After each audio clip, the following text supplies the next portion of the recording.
Family से belong करने वाले लोग हैं, एक मिडिल क्लास से बिलोंग करने वाले लोग हैं। तो जब से हम पैदा लिए तब से लेके बड़े होने तक ये दुनिया, ये समाज, सबने हमारे अंदर एक बहुत बड़ा फैक्टर हमारे माइंड के अंदर डाल दिया, उसको बोलते हैं डर। तो क्या है, ये लीडर ना बड़े दिल के साफ हैं, जो सीनियर लीडर्स हैं आपके डायमंड लेने वाले, ये दिल के बड़े साफ हैं। तो ये क्या एक्सपेक्ट करते थे कि अगर हमने किसी के लिए किया तो वो बंदा जिंदगी भर हमारा मतलब आभारी रहेगा, और आभारी ना रहे कम से कम जुबान से अच्छा तो बोले। लेकिन भाई ये पब्लिक है, ये लोग हैं, ये किए कराए को 2-3-4 दिन के अंदर धोने वाले हैं। आया ना, यहाँ तो वैसे धंधा बड़ा होता है तो मेरी वजह से हुआ, और धंधा खराब होता है तो किसकी वजह से? हाँ, ये सीनियर जो है ये मेरे से बोलते हैं कि गुरुजी आप इतने हल्के में कैसे ले सकते हैं सर? मैंने बोला हल्का वाली बात ही नहीं है, पहले ध्यान से समझो आप ऐसी हरकत करते क्यों हैं? जो भी कर रहे हैं आप ऐसी हरकत क्यों करते हैं? हम और आप ऐसी हरकत क्यों करते हैं? कभी हम भी करते थे। ऐसी हरकत हमारी क्यों होती है? क्योंकि हम लोग ना एक बहुत नॉर्मल फैमिली से बिलोंग करने वाले लोग। कौन है? हम नॉर्मल फैमिली से बिलोंग करने वाले लोग हैं, एक मिडिल क्लास से बिलोंग करने वाले लोग हैं, एक लोअर मिडिल क्लास से बिलोंग करने वाले लोग हैं। तो जब से हम पैदा लिए तब से लेके बड़े होने तक ये दुनिया, ये समाज, सबने हमारे अंदर एक बहुत बड़ा फैक्टर हमारे माइंड के अंदर डाल दिया, उसको बोलते हैं डर। हमें बचपन से लेके बड़े होने तक हमेशा डराया गया।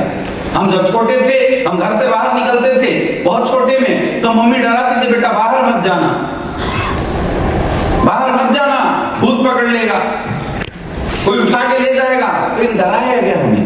हम जब थोड़े बड़े हुए, जब हम थोड़े बड़े हुए और हमने कुछ अलग करने की ठानी, तो हमें डराया गया वो कुदाल से मत खेलना, हमें डराया गया इलेक्ट्रिसिटी से मत खेलना, नुकसान हो जाएगा। थोड़े और बड़े हुए, हम स्कूल जाना शुरू किए तो हमें डराया गया कि बेटा अच्छे से पढ़ाई करो, नहीं तो तू फेल हो जाया करेगा, फेल हो जाएगा तो तुझे कोई नहीं पूछेगा, तो गंदा लड़का बन जाएगा। अच्छा लड़का वही है जो अच्छे मार्क्स लाता है। थोड़े और हम बड़े हुए तो हमें डराया गया अच्छे से पढ़ाई करो, नहीं तो नौकरी नहीं मिलेगी। तो हमने पढ़ाई करी किस लिए? नौकरी के लिए। हमें डराया गया बड़ा बोलो मत, बड़े ऑफिसर के सामने अपनी जुबान मत खोलो। जब हम नौकरी में गए तो हमारे बॉस ने डराना शुरू किया कि बेटा काम से काम रखो, ज्यादा चटक बनने की जरूरत नहीं है, ज्यादा एक्स्ट्रा बोलने की तुम्हें जरूरत नहीं है, एक्स्ट्रा बोलोगे तो तुम्हारा लॉस हो जाएगा। तो हम बंदे रह गए। तो बचपन से लेके बड़े होने तक हम सबके माइंड में ना डर डर डर और डर डाल दिया गया। हमें कभी फाइनेंशियल सिक्योरिटी ने डराया। हम अगर 20,000 रुपए कमाते थे, 10,000 उठा के हम RD FD किया करते थे। क्यों? ताकि फ्यूचर में जब अगर 20,000 का भी नौकरी नहीं रहे तो ये काम आएगा। करते थे नहीं करते थे? यस, करते थे। हमने 100 रुपए भी कमाए तो उसमें 30-40 रुपए तकिए में मोड़ के गुल्लक के अंदर डाल के रखे, ताकि विपत्ति वाले समय में, कठिन समय में ये काम आएगा। तो क्या हुआ? इस डर की वजह से और वो जो माहौल, वो परिवेश जो बहुत छोटा परिवेश और छोटा माहौल था, उसकी वजह से दोस्तों हम सबका जो मेंटलिटी लेवल है, जो मानसिकता है, वो बहुत छोटा हो गया, बहुत ही छोटा हो गया। अब हम SLPS वेलनेस में आते हैं। SLPS वेलनेस में हम काम शुरू करते हैं। अपलाइन आया, उसने विश्वास दिलाया, साथ में मिलकर काम करेंगे, बिजनेस बड़ा होगा, करोड़ रुपए कमाएंगे। सच में विश्वास किसी को नहीं था। शुरुआत तो किया लेकिन विश्वास किसी को नहीं था। अपलाइन को भी विश्वास नहीं था। अपलाइन तो उसके ऊपर वाले को देखे झंडा गाड़े हुए, केवल एक दूसरे को मोटिवेट करते हुए, एक दूसरे को बताते हुए, समझाते हुए हम बड़े हो गए। लेकिन वो जो डर था अभी भी हमारे अंदर निकला नहीं। हम मार्केट में जाते, लोग बताते तो हैं कि आने वाले 60 साल तक SLPS वेलनेस में हमारा करियर है, लेकिन हम अंदर से ये सोच रहे हैं कि यार अगर परसों कंपनी भाग गई तो क्या होगा? डर, ये जो फियर है ना, फियर ऑफ सिक्योरिटी, ये हम सबके अंदर बना हुआ है। फिर जब बिजनेस करने लगे तो मोटा मोटी चीजें हमें समझ में आने लगी, छोटी मोटी बातें इस बिजनेस के बारे में हमें और आपको समझ में आने लगी। अभी हम पूरा नॉलेज नहीं लिए, मोटा मोटी बातें हमें समझ में आने लगी। तो जो हमने 1-2 साल के अंदर समझा, उसी के अनुसार हमने बिजनेस का पूरा इंटरप्रिटेशन अपने माइंड में कर लिया। ऐसे होना चाहिए, ऐसे होता है, ऐसे होता होगा और ऐसे होगा। और जब वो चीजें हमारे अनुसार कभी नहीं होती है, जैसे हमने सोचा था कि जब भी कभी पोस्टर बने हमारा फोटो लगना चाहिए, लेकिन अगर वो नहीं लगता है तो हमें अंदर से दुख होता है और हमें अंदर से डर भी लगने लगता है। ऐसा तो नहीं कि हमें कोई उठा के बाहर फेंकने वाला है। यही बात है या नहीं? जब भी कभी हमारा बोनस फंस जाता है या इंसेंटिव का बिजनेस फंस जाता है तो हमारे अंदर वही डर जो पहले से था दोबारा वो निकल जाता है और हम ये सोचना शुरू कर देते हैं यार इस बार भी हम फंस तो नहीं जाएंगे। और खास करके वैसे लोग जो SAPS वेलनेस से पहले किसी और कंपनी में काम कर चुके हैं, उनका डर तो और बड़ा है,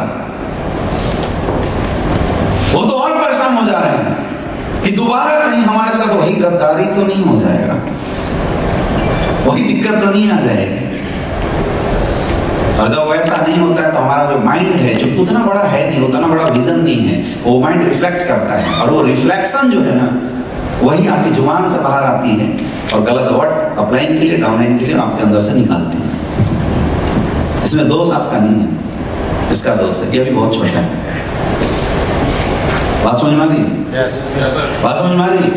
लेकिन इसका लॉस बहुत बड़ा है माय डियर फ्रेंड। ये जो हमारा जो सोच छोटा है अभी, ये जो मानसिकता हमारी अभी बहुत छोटी है, हम 10 लाख रुपए कमाते हुए मैं देखता हूँ लोग जमीन खरीदना शुरू कर दिए। अरे बाप रे बाप, धंधा सेट हुआ नहीं, परमानेंट बिजनेस आनी शुरू नहीं हुई, 10 लाख रुपए के आया जमीन। अभी तो टोपाज का 1-1.5 लाख रुपए बोला गुरुजी इसका FD करवा दिया हूँ, 4-5 हजार रुपए आ जाता है गुरुजी। तो सोचे परमानेंट 5 हजार रुपए था ना बेवकूफ। उस 1.5 लाख में 50 हजार रुपए अगर तूने बिजनेस में खर्च किया होता तो 3 महीने में तू रूबी स्टार बन जाता। तो तुझे RD/FD 4,000 मिलता और 50,000 के खर्च करने से तेरी इनकम 2,30,000 की आ जाती। तो क्या करना चाहिए? 50,000 खर्च करना चाहिए, पॉकेट में डालना चाहिए। लेकिन हमारी मेंटलिटी क्या बोलती है? क्या बोलती है? FD मार दो। हाँ या ना? कई जैसे धुरंधर जी ने स्टार सफायर के चेक आए 8,20,000 तो घर बनाना शुरू कर दिए। मैं बोला तू 10 लाख रुपए में कौन सी झोपड़ी खड़ा करेगा भाई ये बता। और तू अगर 10 लाख लगा कर झोपड़ी खड़ा भी कर लिया तो तू डायमंड बन के झोपड़ी में रह कैसे सकता है? नहीं गुरुजी रेंट पे रह रहे थे ना गुरुजी, तो हम सोच रहे थे घर वाले तो बीवी प्रेशर दे रही थी गुरुजी।